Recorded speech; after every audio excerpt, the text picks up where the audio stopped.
Al decretar la corona de España la condición de vasallos de los indios americanos, estos prestaron sus servicios como trabajadores libres. Pero a principios del siglo XVI las pandemias de sarampión y de gripe diezmaron la población, en concreto de la española, por lo que a instancias de Fray Bartolomé de las Casas se hizo un primer envío de esclavos negros procedentes de la península y cuya misión sería trabajar en las minas y en los ingenios azucareros. El trato que debieron recibir en el ingenio de Diego Colón, a la sazón gobernador de la isla, no debió ser del todo ejemplar, lo que provocó que los esclavos poco acostumbrados a este trato se sublevaran. Y no se sublevaron todos, sino los destinados al ingenio de Diego Colón. Pero en conjunto de la historia de la esclavitud, en el mundo hispánico no es común la acción de Diego Colón. Elena Studer, estudiando la trata de negros en el Río de la Plata durante el siglo XVIII, afirma: el trato que los negros recibieron en estas regiones fue humano y benévolo. Los cronistas y viajeros están de acuerdo en afirmar que los esclavos porteños eran considerados por sus amos con bastante familiaridad, recibiendo muchos de ellos no solo el apellido, sino hasta la libertad y bienes. Su suerte no difirió en general de la de los blancos pobres. La mayoría murió sin haber recibido un solo azote. No sabían de tormentos, se les cuidó durante la enfermedad y como el alimento principal, la carne, era muy barata y se les vestía con las telas que ellos mismos fabricaban, siendo muy raro el que trajera zapatos, se mantenían con facilidad. Hubo sin duda excepciones, pero si alguna vez fueron maltratados, intervenía la autoridad y el esclavo era vendido a un amo más humano.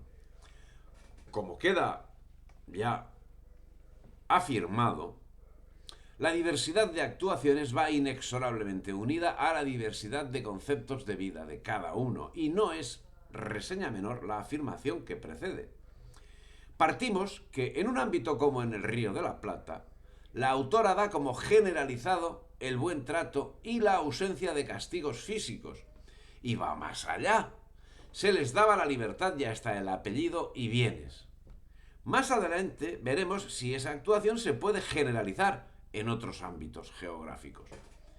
A este respecto señala José María Iraburu que en el mundo católico hispano-lusitano nunca llegó a formarse un abismo infranqueable entre los hombres blancos y los hombres de color. Mientras que, por ejemplo, en los Estados Unidos o en Sudáfrica, la diferencia entre negro y blanco ha sido neta y abismal, en la zona iberoamericana, incluso en el campo terminológico, había una escala resbaladiza. Mulatos, tercerones, cuarterones, quinterones, zambosos o zambaigos, pardos o morenos, castizos, chinos, cambujos, saltatrás, chamizos, coyote, lobo, etc. Por la cual siempre era posible subir o bajar en la escala social. Pero parece que en el mundo británico la cuestión no era exactamente igual. Para el mundo anglosajón hemos podido ver ejemplos en las películas, principalmente de las del siglo XX, con las que fortalece nuestra colonización. El blanco es el anglosajón y el noreuropeo, siendo los demás directamente negros, y en su momento crearon la definición de sí mismo. WASP, W-A-S-P, blanco, anglosajón y protestante por sus iniciales en inglés. No por ello el trato de los esclavos blancos, que trasladaron primero a América y luego a Australia y Nueva Zelanda, fue distinto del trato dado a los negros, como no era muy distinto el trato que daban a las tripulaciones encargadas del tráfico de esclavos.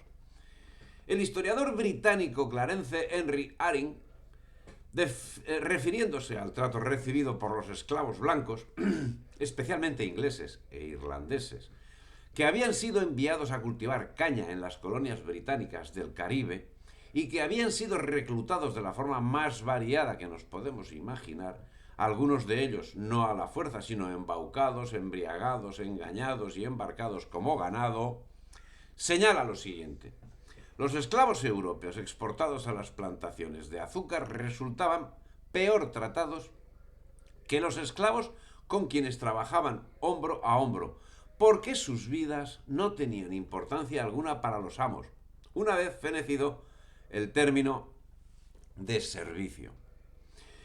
Y los capataces de los hacendados, reclutados de forma similar a aquel porcentaje de los citados que voluntariamente asumían la condición de esclavos, tenían también una vida similar a la de los esclavos, algo que compartían con las tripulaciones de la Royal Navy y de la flota pirata de Inglaterra. El transporte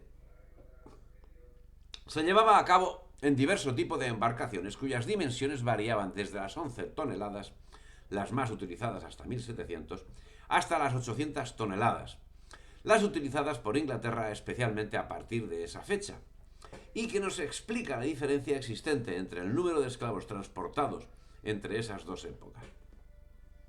Hasta 1700, las primeras embarcaciones llegaban a transportar hasta 20 esclavos, mientras las últimas tenían capacidad para transportar a 1600, con una media de 2 esclavos por tonelada. Cifras que en no pocas ocasiones eran incluso superadas con unos habitáculos en los que era materialmente imposible erguirse. El negrero Falconbridge explicó ante el Parlamento inglés que el espacio de un esclavo era el de un cadáver en su ataúd, ni más largo ni más ancho que este. ¿Qué provoca la diferencia de actuaciones señaladas entre el Río de la Plata y las colonias británicas? Parece evidente que el concepto de la vida y del hombre. España era humanista, cristiana, y como consecuencia no diferencia la condición humana de un español, de un indio, de un negro o de cualquier otro humano, y aún sometido a esclavitud. El hombre es hombre, portador de valores eternos y consiguientemente digno de respeto. Bastante tenía el esclavo con carecer de la libertad que gozaba el resto de la población.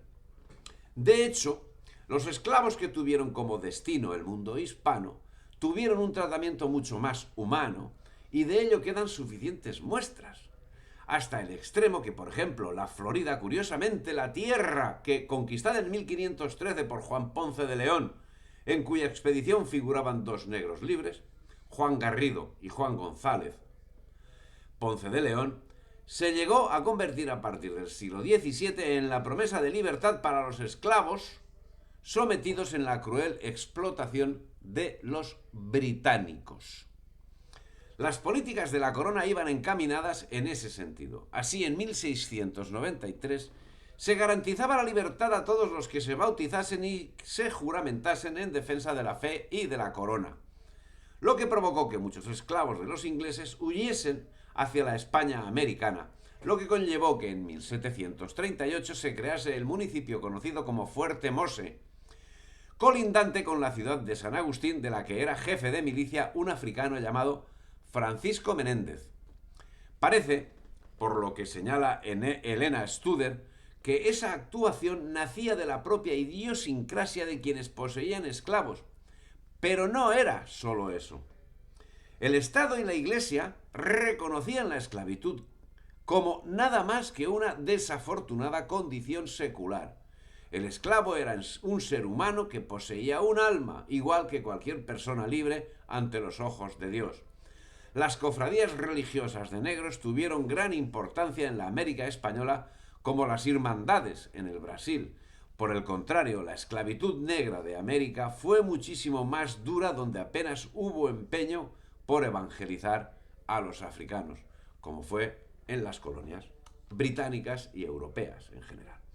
Si te ha gustado el vídeo, dale me gusta, difunde y suscríbete al canal.